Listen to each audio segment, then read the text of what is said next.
थुप्रै कुराहरू छन्। अब राजनीतिक कुराहरू मात्रै गर्नुभन्दा पनि मसँग केही मान्यतागत कुराहरू र आफूलाई लागेको कुराहरू गर्ने स्वभाव। मलाई चाहिँ के लाग्छ भने यो संसार चाहिँ एउटा ऐना रहेछ। यो ऐनामा चाहिँ हामी आफ्नो कर्मको प्रतिबिम्ब साह्रै ठुलो हो, साह्रै ठुलो हो, त्यत्रो चाहिन्छ। आफ्नो कर्मको प्रतिबिम्ब देख्छ। संसार चाहिँ एउटा ऐना जस्तो रहेछ, ठुलो ऐना है।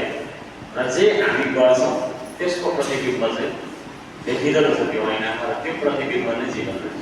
त्यसो हुँदाखेरि हामीले गर्ने हरेक कार्य सुन्दर होस् भन्ने कामना म गर्दछु। यो श्रम संस्कृति पार्टी एउटा राजनीतिक सङ्गठन चुनाव लड्ने, चुनावमा भाग लिने अनि देशका नीति तथा कार्यक्रममा मात्रै कुरा गर्ने भन्ने खबर त्यो खालको एउटा राजनीतिक पार्टी। यो श्रम संस्कृति पार्टी मूलभूत रूपमा अत्यन्तै धेरै फरक छ। यसरी हामी बुझ्छौँ जीवनलाई हामीले चाहिँ कसरी राम्रो बनाउने, सुन्दर कसरी बनाउने है, how we can beautify our life, कसरी हाम्रो जीवनलाई सुन्दर बनाउन सक्छौँ भन्ने प्रयत्न हो श्रम संस्कृति। हिजोभन्दा आज मैले राम्रो कुरा सोच्नुपर्छ, राम्रो कुरा सोचेर राम्रो कुरा बोल्नुपर्छ, राम्रो कुरा गर्नुपर्छ र राम्रो जीवन प्राप्त गर्नुपर्छ।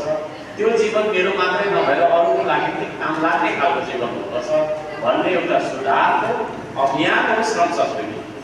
एउटा फगत राजनीतिक दल मात्रै होइन है। हिजो मैले गलत कुरा सोच्थेँ होला, तर आज मैले राम्रो कुरा सोच्नुपर्छ।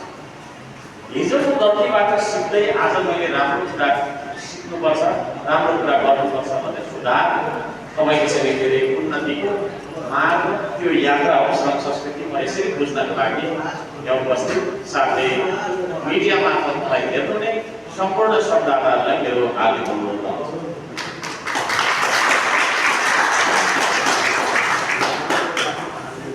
जीवन हामी सबैको प्यारो छ।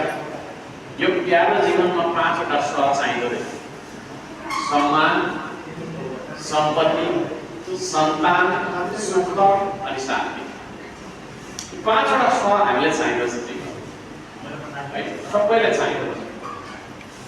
त्यो एउटा खेतमा दिनभर चल्दो घाममा काम गर्ने किसान होस्, या अरूको ग्यारेजमा, अरूको कारखानामा काम गर्ने एउटा मजदुर होस्, या निकै ठुलो उद्योगपति होस्, या निकै ठुलो राजनीतिक पदमा बसेका मन्त्री प्रधानमन्त्रीहरू किन नहोस् है, जसलाई पनि यी 5वटा कुराको थाहा पर्छ। सम्मान, हामीलाई सम्मान चाहिन्छ कि चाहिँदैन है? सबैलाई चाहिन्छ। यहाँ मलाई पनि सम्मान चाहिन्छ, तपाईँलाई पनि सम्मान चाहिन्छ, त्यहाँ पर बस्ने मान्छेलाई सम्मान चाहिन्छ, बाहिर बस्ने मान्छेलाई सम्मान चाहिन्छ, पत्रकारलाई सम्मान चाहिन्छ, सुरक्षाकर्मीलाई सम्मान चाहिन्छ, सुरक्षाकर्मीमा विभिन्न दर्जा छ, सिपाहीलाई सुरक्षाकर्मी चाहिन्छ, कमान्डरलाई सम्मान चाहिन्छ।